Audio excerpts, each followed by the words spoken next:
Perhaps none of the Biden administration failures is as glaringly obvious as the one at the southern border, which I've talked about numerous times from this desk, and the continued fallout we're seeing as the result of the president who is basically asleep at the switch on this issue, or ignoring it, or maybe encouraging it.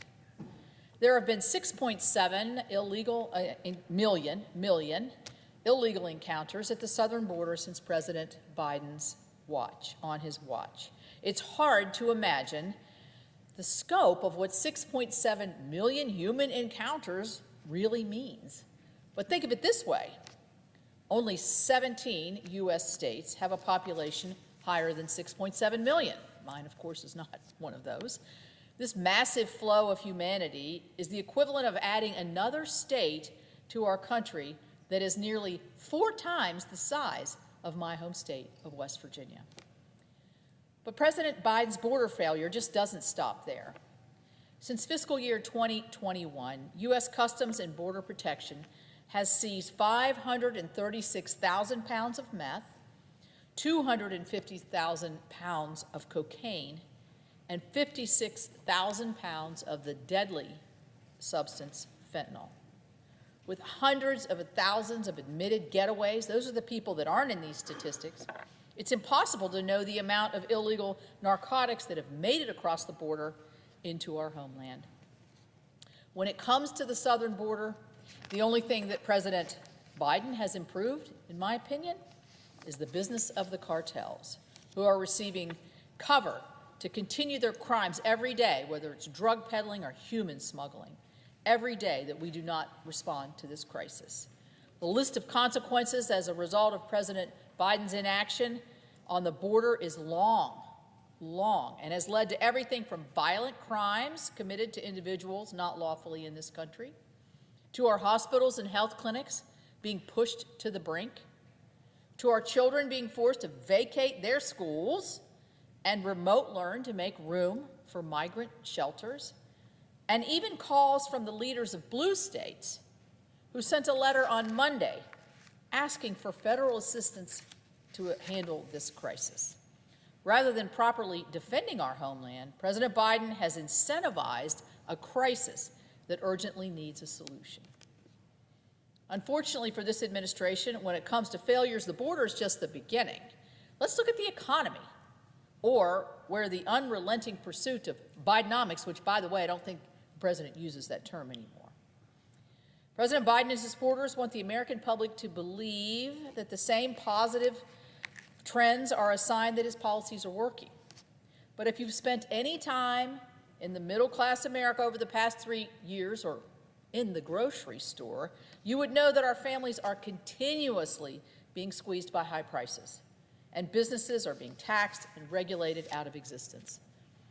The quality of life for American families is defined by their ability to put food on the table, to earn an honest living, put a roof over their head, not by these broad microeconomic indicators. Look, arrow going up, arrow going down.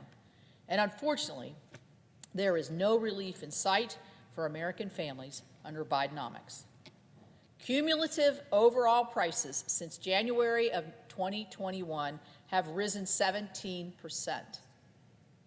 Food prices have increased 20%. Energy prices have increased 32%. And rent prices have increased 19%. All while average weekly earnings for all employees have decreased by 4.5%. The basic truth is that under the president, Americans are spending more and getting less. Additionally, these policies defined by Bidenomics are failing our small businesses and manufacturers as well.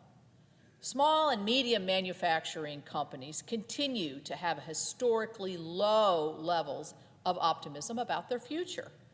And 23% of small business owners report that inflation was their single most important problem to their business operations.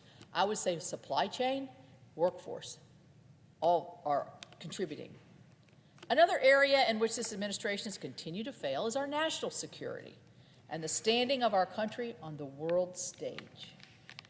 The same president who avowed that America is back in one of his first addresses has instead come to own a foreign policy record that is marred by botched withdrawals, open displays of weakness, and regretful decision-making.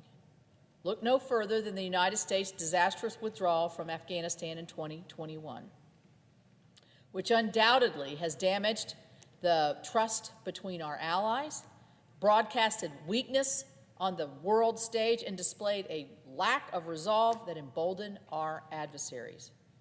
When it comes to Iran and the Middle East, President Biden has made disastrous decisions, like the decision to delist the Houthis as an FTO, the same Iranian-backed terror group that has perpetrated more than 30 attacks on vessels transiting the Red Sea, or the administration's willingness to be strung along by Iran with fruitless nuclear negotiations.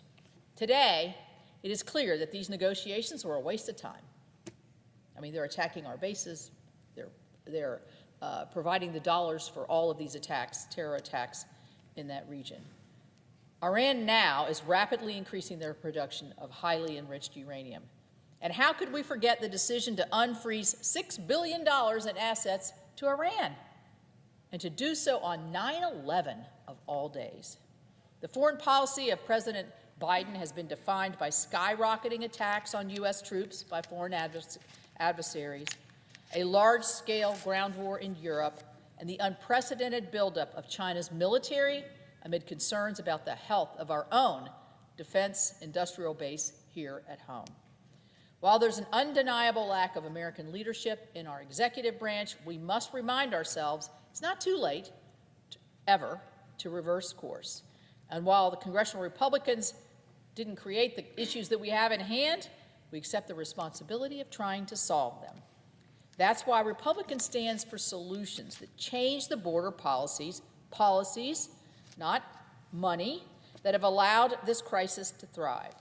Rein in our Washington spending, support our small businesses, manufacturers, and middle-class families, unleash American energy, and then prove that the true strength and standing of the United States in the world is as good as it could ever be.